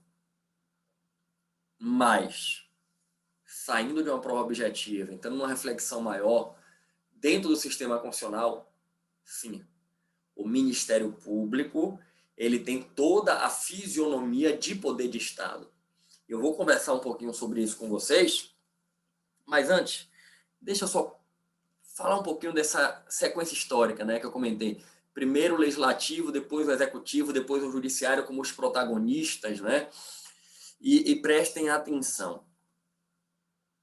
O poder legislativo, ele é o poder que primeiro se afirma no Estado constitucional como poder representativo do povo, como um poder que canaliza as nossas aspirações, os nossos desejos, as nossas esperanças de uma vida melhor. Quando a gente sai do Estado absolutista e implanta o Estado de Direito, a primeira fase do constitucionalismo, a gente abordou isso em uma aula anterior, surge o princípio da legalidade, o grande protagonista é o poder legislativo. A gente sai do governo do homem que falava por Deus, o rei, monarca absolutista, para o governo das leis. O povo se governa por intermédio dos seus representantes que colocam a vontade racional de todos na lei. O legislativo traz em si a esperança e a confiança de todos de que agora nós teremos uma vida melhor, porque o legislativo, de maneira racional, vai fazer as escolhas racionais e vai positivar nas leis que nos governam. Por que começa com o legislativo? Porque foi a caminhada. Tudo começa na Inglaterra. Quem é que luta para impor limites à monarquia absolutista? A gente acabou de ver isso. É o parlamento. Os deputados propõem limites ao rei. O parlamento nos representa. Gente, a Câmara dos Deputados é a casa do povo. A Câmara de Vereadores reflete o povo do município. Essa ideia, a Câmara é a casa do povo. Gente, isso não é aleatório. Isso é construção histórica. Tudo começa realmente com o poder legislativo. O legislativo se impondo como aquele que vai impor limites ao governante. A Inglaterra, ela até mantém a monarquia até hoje. Logo com a Revolução Gloriosa, desaparece a monarquia. A monarquia desapareceu, implantaram a república. A Inglaterra viveu uma república por um período, a República de Cromwell. Mas depois a república não deu certo, eles voltaram para a Inglaterra, porque é uma coisa curiosa, gente. O inglês, ele meio que gosta disso de ter rei, né, da monarquia, né? Eu sou um pouco curioso sobre a Inglaterra, porque muito da experiência política, do constitucionalismo, vem de lá. E eu tenho um primo, que é como se fosse um irmão, um primo quase irmão meu, né, que mora em Londres há muitos anos. Se eu não estou enganado, foi em 2005 ou foi 2006, quando ele se mudou para Londres, e está até hoje. Lá ele se estabeleceu, constituiu família, tem as filhas dele lá, minhas sobrinhas, e a gente se fala muito. E ele também, ele é muito curioso assim, de estudo, ele gosta. Não é da área do direito, não, a área dele é outra, mas ele gosta de se inteirar sobre política, sobre tudo. Então, direto, a gente bate papo, eu e ele. A gente conversa, como é que estão as coisas. E aí, fala aí pra mim e tal, não sei o quê. Já fui lá algumas vezes. Uma vez que eu fui, ele foi comigo mesmo, me levou até Oxford, né? A Universidade de Oxford, tão famosa. E eu me lembro desse dia até hoje, porque ele me levou em Oxford. Chegou lá, a gente entrou numa livraria, biblioteca lá. Meu amigo, eu enlouqueci. Meu Deus do céu, o que eu peguei de livro lá, que eu digo, cara, não sei quando é que eu vou ter a oportunidade de voltar aqui na Universidade de Oxford, de voltar aqui nessa livraria para ver esses livros que eu estou vendo aqui de direito constitucional, de ciência política. E aí eu vou, o que eu conseguir comprar aqui agora, eu vou comprar. E eu ainda lembro que ela ficou falando assim, rapaz, faça o seguinte, compre tudo. Compre o que você está vendo e o que você não está vendo. Eu falei, rapaz, eu vou comprar aqui em Libra, velho. Você quer me ferrar? Isso aqui eu vou comprar, vai bater a fatura lá para mim no Brasil em Libra. Ele falou, se vire. Se vire, chega lá, se vire, se multiplique, dê um jeito de pagar, mas quando é que você vai conseguir voltar aqui para ter acesso a tudo isso? A gente quer saber se você está certo, véio. Fecha os olhos, passa o cartão e vai embora, né? E até hoje, na minha biblioteca pessoal, eu tenho vários livros que eu comprei lá, né? Que eu comprei lá. Então, a gente fala muito, né? A gente debate muito essas questões. É curioso isso do inglês. O inglês gosta de sentar de tarde para tomar um chá e falar da realeza. Você viu o príncipe e a princesa, e o nome do filho, e como é, e como não é. Rapaz, a roupa que o príncipe apareceu e a princesa, que roupa cafona, meu Deus do céu, não tem um estilista para produzir. É da vibe deles, velho. É da sociedade deles, é da cultura deles, entendeu? Faz parte lá da experiência deles, é assim que funciona, né? É assim que funciona lá a realidade, né? É desse jeito.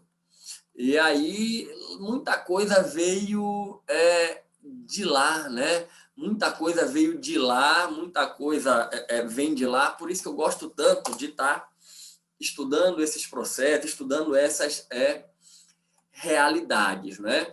E aí o parlamento inglês liberta o povo da opressão da monarquia absolutista. Depois, com a Revolução Francesa, então, a coisa ganha uma dimensão mundialista.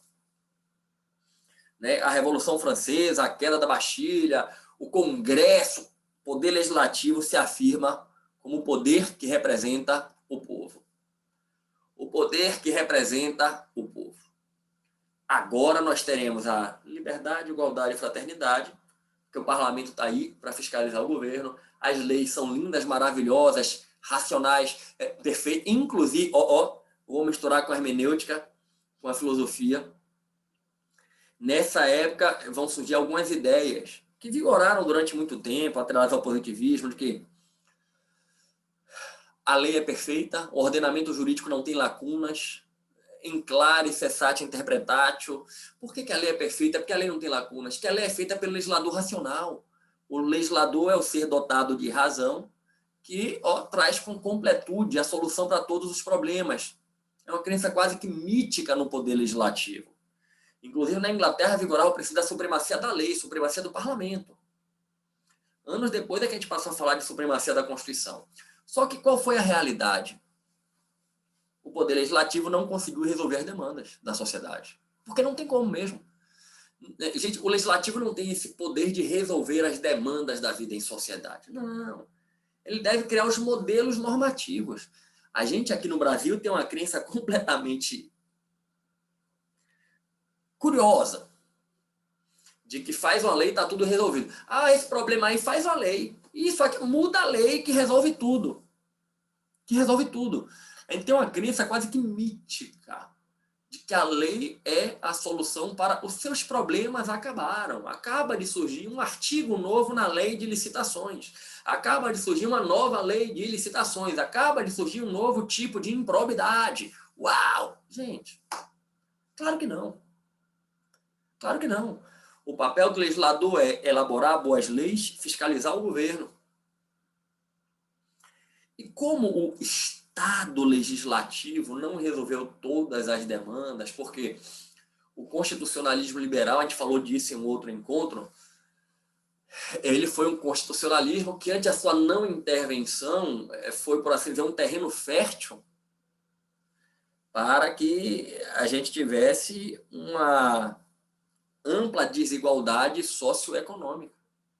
A não intervenção gerou concentração de riqueza, gerou o não acesso a direitos fundamentais por parte da grande maioria, e aí veio o que? A transição do Estado liberal para o Estado social. A gente entra na segunda etapa do constitucionalismo, o constitucionalismo social, né? O Estado agora vai intervir, vai cuidar de tudo, vai dar saúde, vai dar educação, e gente, olha só, agora a minha crença é que absolutamente tudo vai ficar lindo e maravilhoso graças ao poder executivo. O poder executivo vai conseguir resolver os meus problemas. Seus problemas acabaram, agora eu tenho um super poder executivo. Antes eu não tinha acesso aos direitos porque não bastavam as leis. Eu entendi, agora eu vou ter saúde, agora eu vou ter educação, porque o poder executivo está aí. E, gente, na prática, o Estado social não foi capaz de atender às demandas da população em todas as perspectivas. A gente passou a compreender, inclusive, que tem muitas coisas que o Poder Executivo não tem condições de efetivamente zerar. Né? Efetivamente zerar. O Executivo tem que fazer muito para melhorar a situação, mas é complicado você imaginar o Poder Executivo conseguindo suprir todas as demandas de um país com dimensão continental como é o Brasil. A sociedade tem que também contribuir bastante, né? A sociedade tem que contribuir, né? E aí, repare, todas as crenças agora no poder executivo, tudo lindo, maravilhoso, a vida é bela, o executivo é responsável por a gente caminhar, que coisa fantástica, que perfeição. Só que, não. O executivo não conseguiu dar as respostas que nós precisávamos. Aquilo que a gente precisava, o Poder Executivo não conseguiu efetivar. Eu acreditei que o Legislativo ia mudar minha vida. Me decepcionei. Eu acreditei que o Executivo ia resolver tudo na minha vida. Num passe de mágica, eu tenho saúde e educação. Não funcionou. Onde é que eu fui bater na porta, gente? Aonde? Diz aí. Fala para mim, no judiciário. E aí a gente entrou na era da judicialização do mundo. Tudo passou a ser judicializado. A gente entra num terceiro momento, eu costumo falar que é um terceiro ciclo de protagonismo, onde o judiciário passou a ser um grande protagonista. Todas as questões passaram a desaguar no poder judiciário. E aí vem o ativismo. E é preciso compreender que muito do que a gente fala de ativismo, gente, o judiciário não age de ofício, não. Começou a bater na porta do poder judiciário. Olha só, a própria questão, né, a própria questão da efetivação do direito à educação, do direito à saúde, quando eu vejo que a demanda não está sendo atendida, o que é que eu passei a fazer? Judicializar. Eu fui lá na porta do Poder Judiciário e disse, olha, eu quero botar meu filho na escola, não tenho dinheiro para pagar, quero escola pública, e aqui no município está sem vaga. Ação judicial para obrigar o município a botar minha criança na escola. Tem precedente nesse sentido. Tem jurisprudência do Supremo Tribunal Federal. O judiciário acolhendo a ação civil pública promovida pelo Ministério Público ou pela Defensoria Pública para obrigar o município a colocar as crianças em creche, em pré-escola, na rede pública, ou se não tiver na rede particular, custeando. E, gente, não sou contra isso, não. Tem mais é que efetivar o direito fundamental. Só que a grande questão é saber dosar. Aí você abre a porta e vão começando a surgir questões. Por exemplo, tem uma discussão que está posta no Supremo Tribunal Federal, ela chegou a ser pautada para julgamento em 2020, no segundo semestre, não foi julgada, mas está pautada para 2021. O Supremo vai julgar uma ação civil pública lá do Ceará. O MP entrou com ação civil pública para que o Poder Judiciário determinasse o preenchimento de defensoria pública nas comarcas, determinasse ao Poder Executivo que disponibilizasse defensor público para atuar na comarca XYZ. E aí vem a discussão da separação de poderes. Vem cá, agora o Judiciário pode definir para onde vai ser designado um defensor público, ele vai avaliar se o modelo feito pelo Executivo está inadequado, cabe ao Judiciário, e aí é uma questão muito interessante, que a priori tem que deixar no plano de uma visão estratégica do Executivo, né, da própria Defensoria Pública, fazer um mapeamento, quais as comarcas que tem, o volume de demandas e designar. No caso lá, verificaram que tinha uma determinada comarca que não tinha defensor público atuando, e aí veio a ação civil pública, para obrigar o Executivo, que a Defensoria Pública integra o Executivo, a designar o defensor para atuar naquela comarca. E aí, reparem, eu começo a depositar toda a minha crença no Poder Judiciário. A gente entrou no ciclo de protagonismo do Poder Judiciário. E junto com esse protagonismo do Judiciário vem o protagonismo do Ministério Público. Porque o Judiciário é provocado. E muitas vezes quem provoca é o Ministério Público. Repare, eu dei aqui exemplos envolvendo direitos fundamentais que o Ministério Público é o grande provocador. E o Ministério Público tem um papel fundamental, gente, na efetivação dos valores do Estado constitucional. Fundamental mesmo, né? O MP tem um papel fundamental. Inclusive ante as inércias, omissões inconstitucionais dos poderes políticos. Só que está dando certo esse modelo? Só para lhe dar um exemplo altamente problemático, que eu digo a vocês, eu tenho dificuldade de fechar um convencimento sobre esse tema e respeito muito as visões de mundo diferentes. Vocês que me assistem nesse momento, estão aí com filhos em idade escolar, enfrentando a batalha de criança estudar na pandemia? Vocês querem o filho de vocês indo para a escola? Dentro de casa? São tantas as variáveis. A gente tem visto várias discussões sobre isso a nível do Brasil. Vai voltar à escola, não vai voltar à escola, volta, não volta, volta, não volta. E começou a chover ação judicial. Será que é o judiciário quem vai determinar se tem que abrir ou não tem que abrir a escola? São tantas as variáveis. Eu digo assim, gente, como minha filha ainda não está em idade escolar, eu faço as minhas reflexões sobre o tema, mas eu não consigo ainda dimensionar algumas variáveis dos pais que estão com a criança que estava na escola, que já tem mais de um ano fora de escola. É muito complexo. Agora, me preocupa muito essa questão da ótica da saúde, não só da criança, que eu vejo muita gente falar assim, mas se tomar todas as medidas de precaução, a criança pode ir para a escola. Gente, eu tenho um olhar sobre o outro, sobre o porteiro da escola, sobre o auxiliar de limpeza da escola, sobre o professor. Eu tenho isso dentro de mim, sabe? Sempre tenho um olhar do outro. Tipo assim, se minha filha já tivesse em idade escolar, eu disse, minha filha vai para a escola com máscara, álcool gel, tá dentro da escola, tá tranquila, etc e tal. Só que, o meu olhar, respeitando que você é diferente, tá? Mas é só uma das variáveis que passa na minha cabeça, que eu tô aqui partilhando com você. Existe a possibilidade de alguém pegar Covid e estar assintomático. Se acontecer de eu, Rafael, pegar Covid, estar assintomático e sem saber, passar para minha filha. E aí minha filha tá com o vírus, aí ela vai para a escola. Aí ela na escola passa o vírus pro professor, pro porteiro. Eu não tô olhando só para a questão de minha filha. Imagine o professor que está numa sala de aula dessa, com que sejam 15 crianças numa sala que deveriam ter 50. São 15 casas, 15 famílias. Se alguma daquelas 15 tiver, pode acabar com a vida daquele professor. Aquele professor pode ele ser contaminado na escola. E aí ele leva para casa, e aí ele tem familiares idosos que ele está com. Então, é um problema altamente complexo. E não estou aqui para resolver esse problema, não. É só para mostrar para vocês as inúmeras variáveis que demandam uma opção política. Cabe ao agente político decidir. Onde é que está estourando agora? No judiciário. Porque tudo agora é o poder judiciário. É o protagonismo do judiciário. Não funciona. O judiciário ser protagonista também não funciona. Absorva uma coisa, para que o Estado funcione bem, os três poderes têm que estar em harmonia. Cada um fazendo o seu papel e a sociedade tem que cumprir o papel dela. A sociedade tem que judicializar menos. Judicializar menos não quer dizer deixar de brigar pelos direitos. É construir relacionamentos melhores.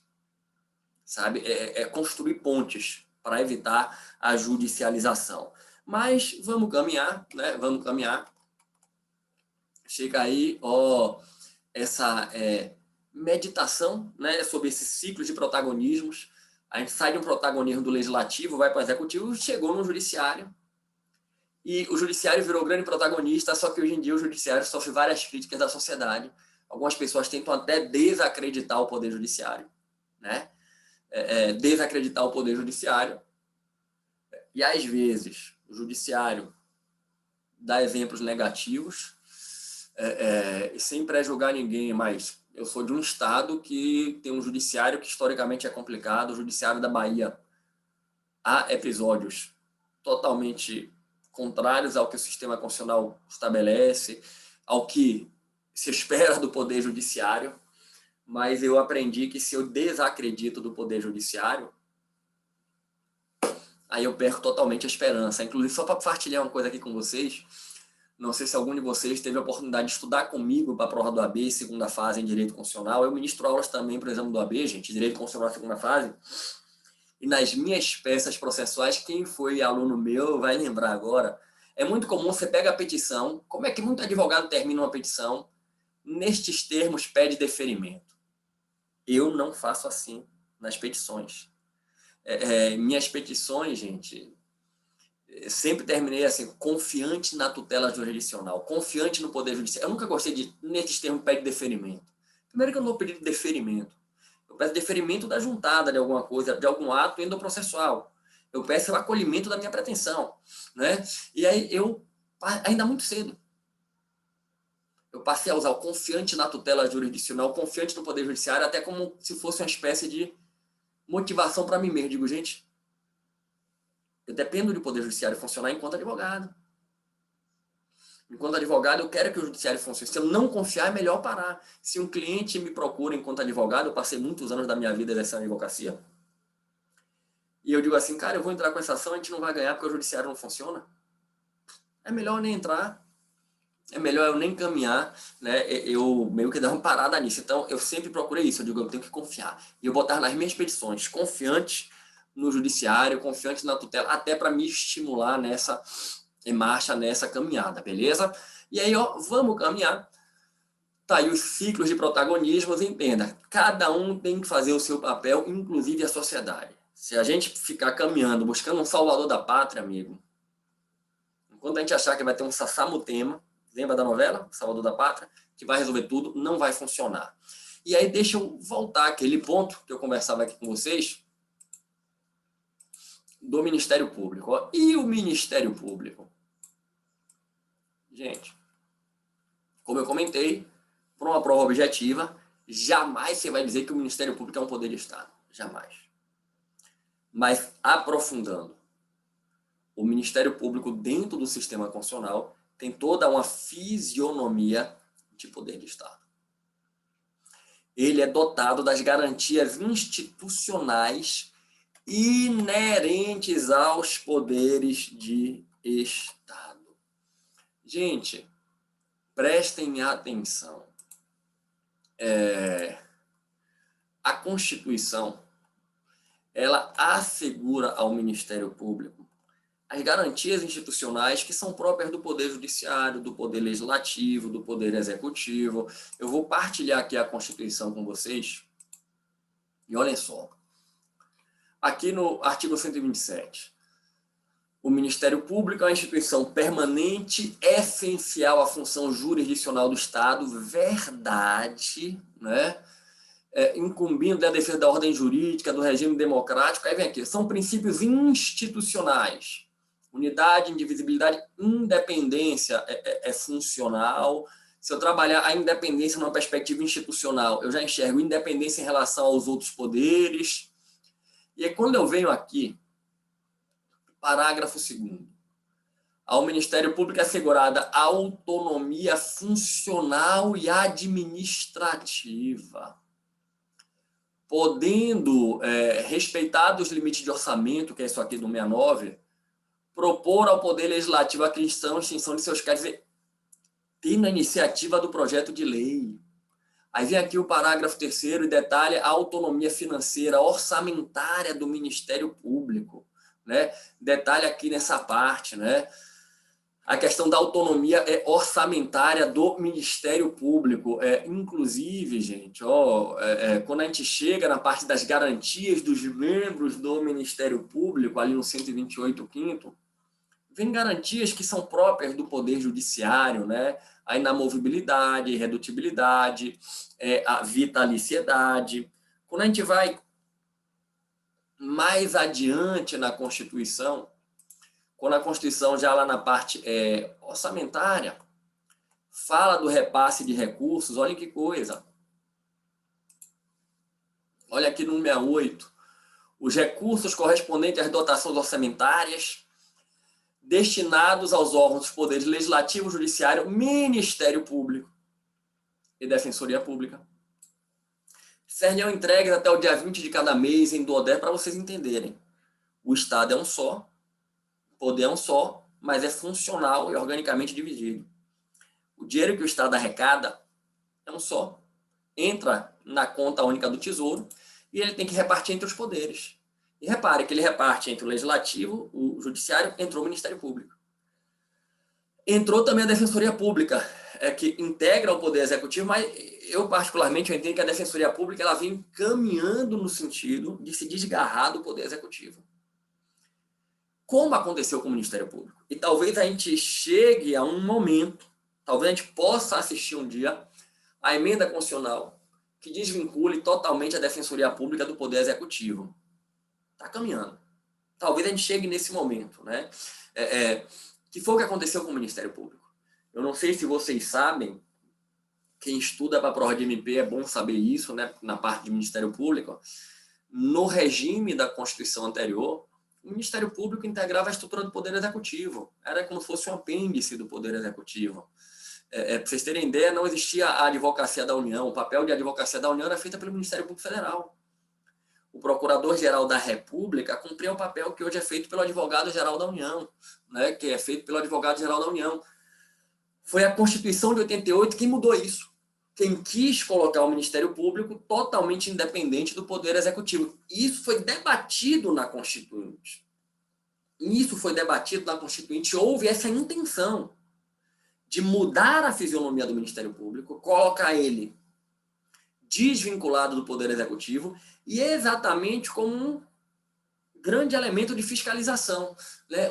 É como se ele fosse a parte dos três poderes fiscalizando. E aí colocaram como função essencial a justiça. Eu, particularmente, assim, no meu íntimo, eu vejo o Ministério Público como um quarto poder. Um quarto poder que tem uma função própria dele, que é a função de fiscalizar os outros poderes. E que tem que se submeter a instrumentos de controle, tem que ter os check and balances. Voltamos a Bentham, o panóptico. Quem controla o controlador? Quem controla o Ministério Público? Quem fiscaliza o Ministério Público? Não pode ser apenas um sistema de controle interno, tem que ter sistema de controle externo. Tem que ter esse controle sobre a atividade do próprio Ministério Público. Então, o MP tem sim essa fisionomia própria de poder dentro do sistema constitucional. É dotado das garantias institucionais, os membros estão dotados dessas garantias, tem autonomia administrativa, financeira, normativa, é efetivamente um quarto poder dentro do sistema constitucional. Volto a dizer, apesar de não estar assim no artigo 2º e de jamais na prova objetiva eu colocar o Ministério Público como se fosse um poder de Estado. Beleza quanto a isso? Tranquilo quanto a isso? Gente, preste atenção. Tem muito mais coisa para a gente falar. A gente aqui foi para o artigo 2º. A gente tem que ir para o artigo 3º. A gente tem que ir para o artigo 4º. Tem muita coisa mesmo aí para a gente conversar. Só que eu vejo aqui que é chegado o momento de concluir esse nosso encontro, né? Esse nosso encontro já se aproxima aqui do seu momento final de estudo. E eu já registro para vocês que a aula que vem a gente começa do artigo 3º. Artigo 3º, artigo 4º, objetivos fundamentais, princípios que regem as relações internacionais. Vamos conversar sobre tudo isso, né? Na nossa próxima aula. Bote aí na sua agenda esse nosso encontro semanal. A gente está aqui batendo esse nosso papo de direito constitucional, né? A gente, com essa proposta de fazer um estudo completo mesmo aí, de maneira aprofundada, do direito constitucional. Vejam que hoje a gente passou uma aula só falando do artigo 2º da Constituição. Uma aula só comentando o artigo 2º da Constituição. Não sei se vocês já tinham vivido essa experiência. Não é tipo assim, a gente passou 5 minutos falando do artigo. Não. A gente passou uma aula inteira. Uma aula inteira só refletindo do artigo 2º, a importância que ele tem no âmbito do sistema constitucional. E é a proposta desse curso completo mesmo aí de direito constitucional, criar esse hábito de estudar de verdade, com profundidade, né? O direito constitucional.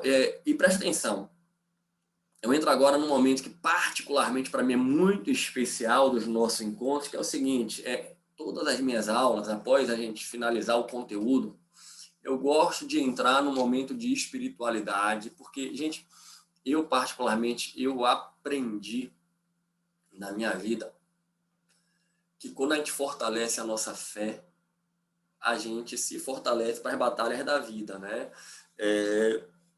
Eu particularmente acredito, a vida me mostra isso, não só a minha, mas a de todos que me circundam, que a vida é um jardim florido, maravilhoso, que exala um perfume fantástico, cheio de rosas, mas que tem muito espinho. Ninguém chega na terra prometida sem passar pelo deserto. Eu não chego ao céu sem passar pela cruz. E a fé me ensinou que pela fé a tempestade é mais suave. Por isso que eu procuro sempre fortalecer a minha fé. E eu digo aos meus alunos, gente, está se preparando para concurso, dedique um tempo para a fé. Inclusive, se algum de vocês já teve acesso ao meu livro de Direitos Humanos, a parte final do livro é dedicada à espiritualidade. Então, partilha de fé no meu livro de Direitos Humanos. Eu trago citação bíblica, faço um convite para o leitor, e isso me fortalece. E aí, quando eu falo de fé, eu falo de Deus, o Deus que eu creio é um Deus que tem nome, tem face, eu procuro sempre meditar. Por isso, deixa eu dizer a você que está aqui me assistindo nesse momento.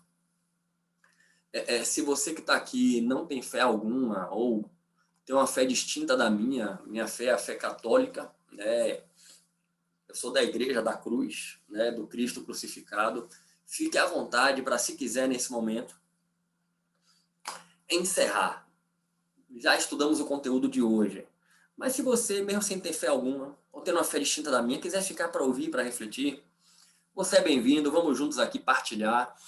E hoje eu quero partilhar com vocês uma passagem bíblica que está no Evangelho de São Lucas. É Lucas capítulo 9, a partir do versículo 28, que me traz uma mensagem que me toca muito, que me ensina muito.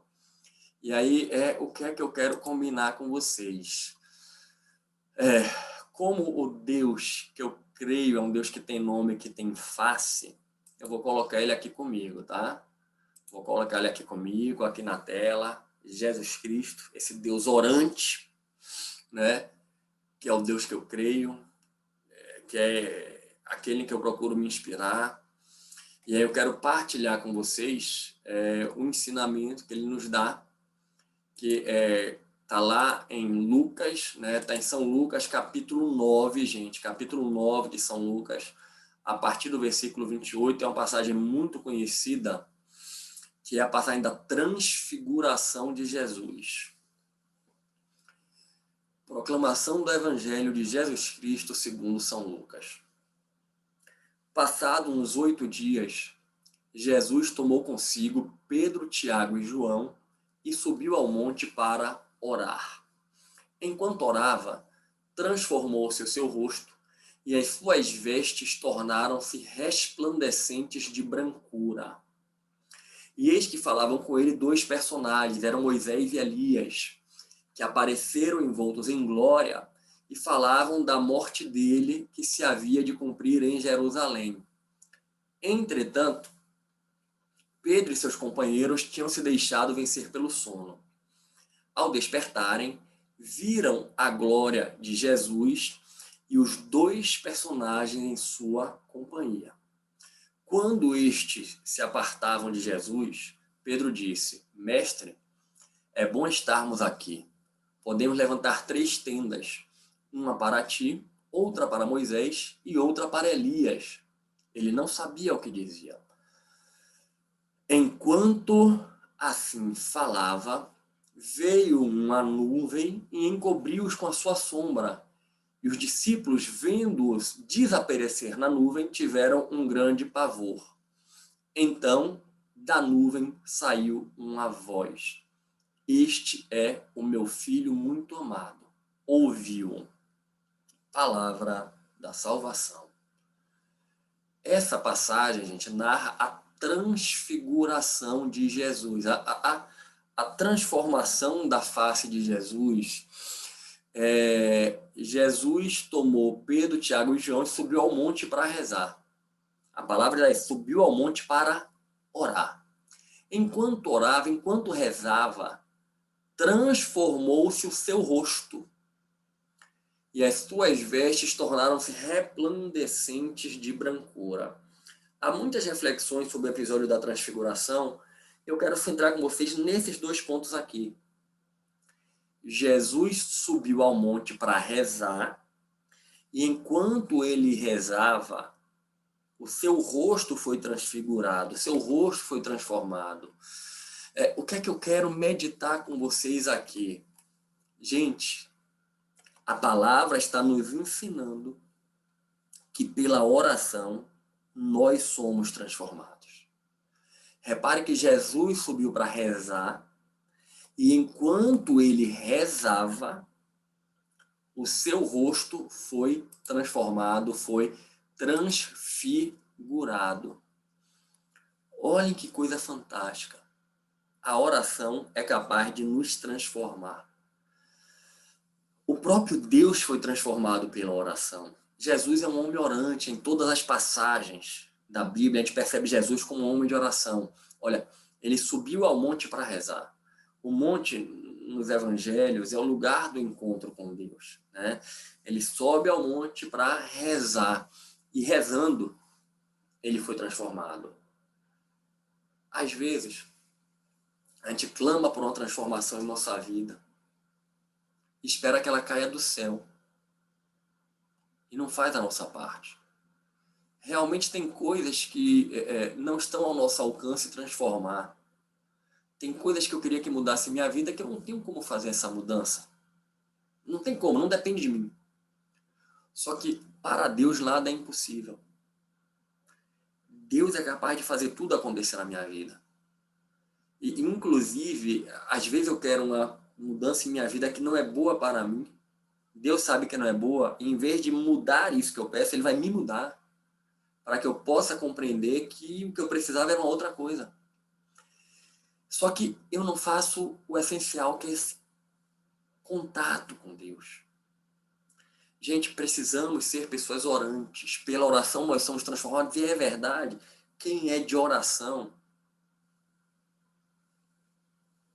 sente mais perto da presença de Deus, tem mais amor no coração. Não quer dizer que quem reza é perfeito, não. Tem um bocado de gente que reza o dia inteiro e faz um bocado de coisa errada.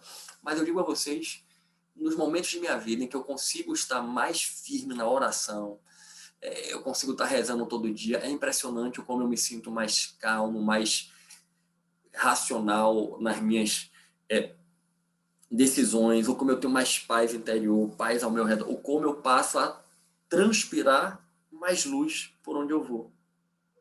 E isso não é mérito meu. Isso é o poder da oração. A oração transforma.